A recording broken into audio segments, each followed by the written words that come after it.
Hello everybody and welcome back, and right now we are slowly entering our footprinting section, which will be the last part of the beginner section, including the scanning section that we will do right after we cover the footprinting.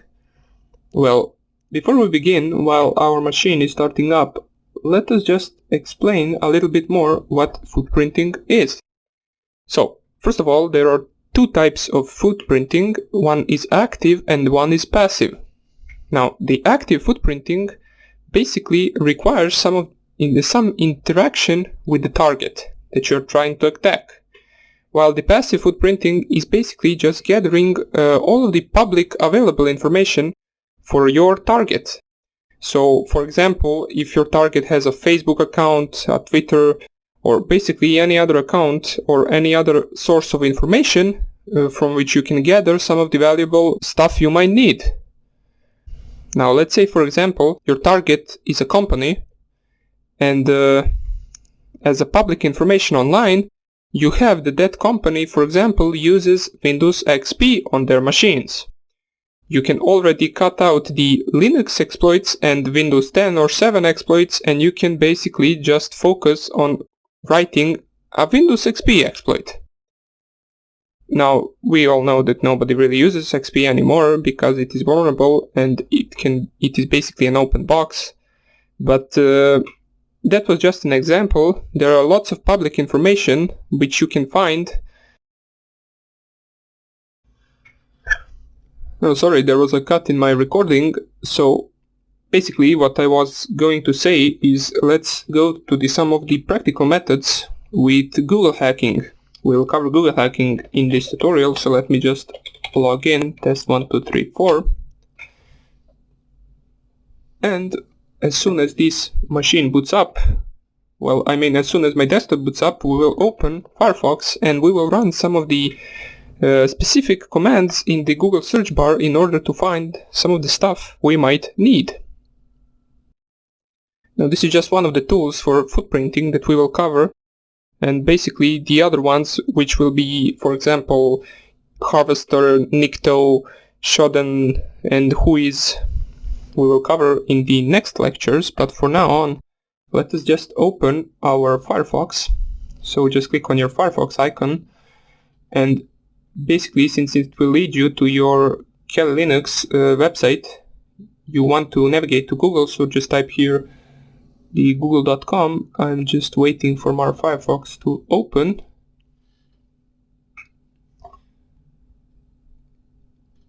It is taking a little bit of time.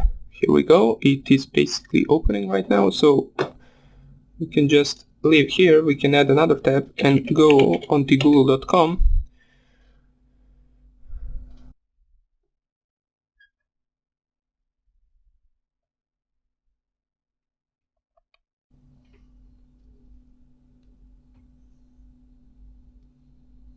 Okay, it finally opened. Now let's say, for example, that you want to find all of the websites that have a user input that could possibly be vulnerable to the SQL injection, for example.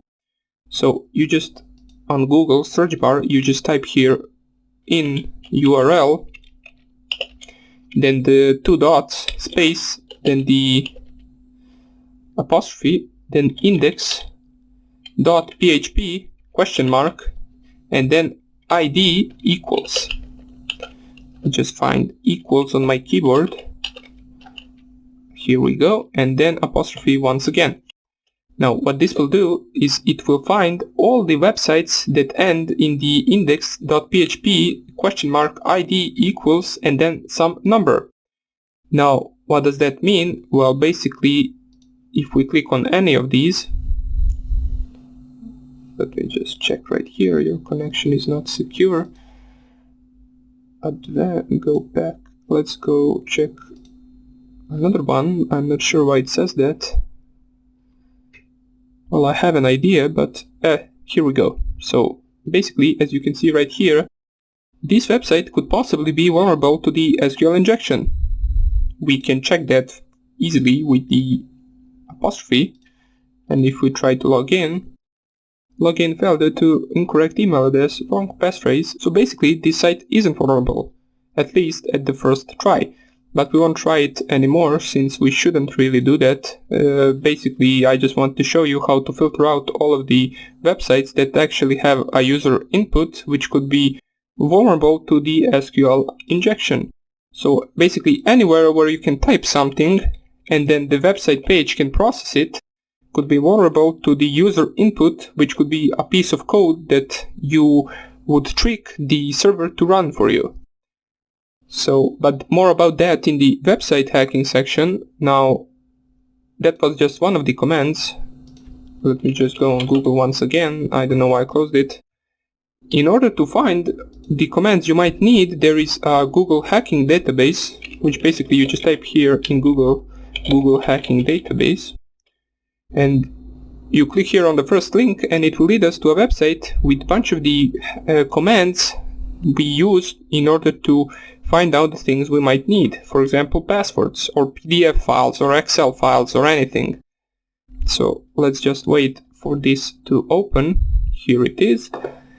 And as you can see, it says right here, it is the exploit database website. The Google hacking database. These are just a bunch of the commands which you just copy and paste into Google search bar and it will list you all the files you are searching. I'm not really sure what these commands are. It says right here, if we click on the one, it will lead us to the command which is this one.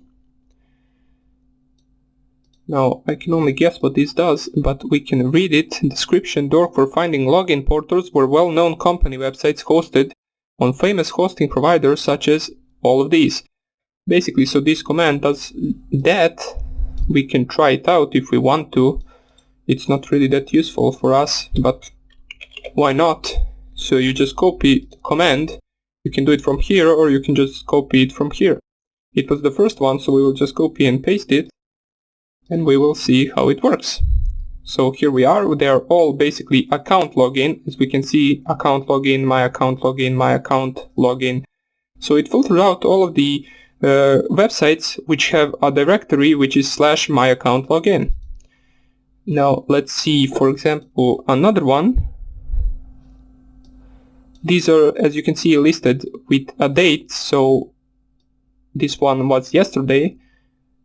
We can go, let's go off on this one, entitled index of SSH. Now, you can read right here that data you find web servers version, SSH version, SSH keys, SSH logins, and SSH.exe files. As it says right here, I found a lot of servers using SSH 1.4. They are usually +5 years old and full of security holes. A search in exploit database for SSH1 turns up +40,000 exploits for these. Some may work. So this could be a useful command for us. We can copy it and see what we find with it. We won't be attacking any of these since we don't have permission, but it sure could be useful later on. As you can see, we will not mess with this right now.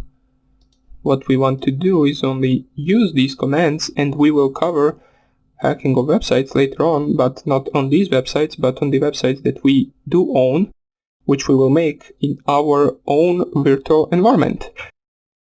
So you need to use these commands only. You can basically, if you want to search for the example PDF files, you can type here quick search PDF and it will show you the PDF, I believe. Let's see how to find a PDF file, email delivery, we do not want that. In text, please find attached login password. Well, let's see, this could be a PDF file that could contain a password. I'm not sure if I can do it like this. I can. So as you can see right here, these all files are PDF files. You can see right here, all of this is a PDF. Let's see, if we open one, it will ask us to save these files. We do not want to save it. Basically, this is just all of the PDF files available on the internet. Let us just see the more accurate explanation of this command. Passwords and information on targets, employees, customers, awesome for spear phishing. Replace PDF extension with any other document extension like doc, docx, text, txt. Okay.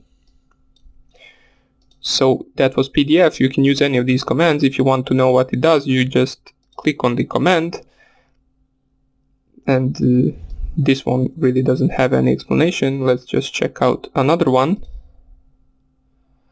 As you can see, this command, which is pretty huge, will help you to find out videos published in Google Drives. So example, yeah, okay, so PDF, MP4, okay, so bunch of file extensions for videos. I'm not really sure why PDF is there, but there is possibly a reason for that. So let's say now, for example, we do not want a PDF file, we want an Excel file. We just type here. Wait, how do you type Excel? I'm not really sure. Is there an H in there? Let's just check out real fast.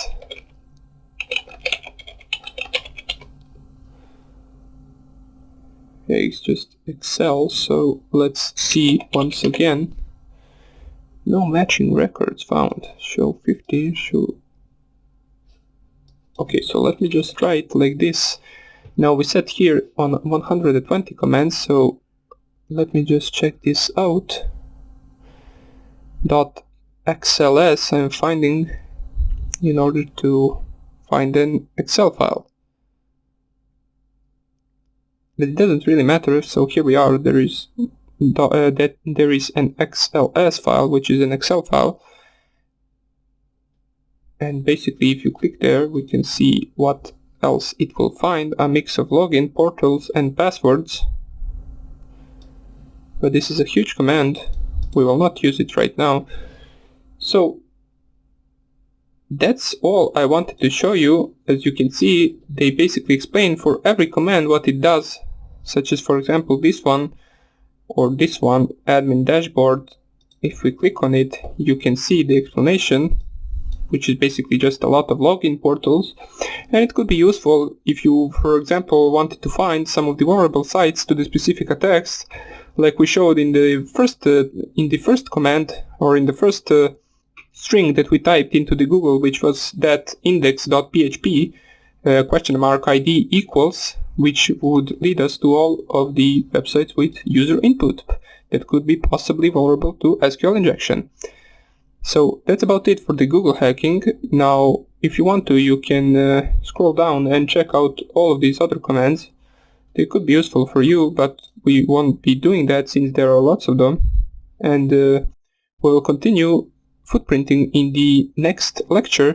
So I hope I see you there, and take care. Bye.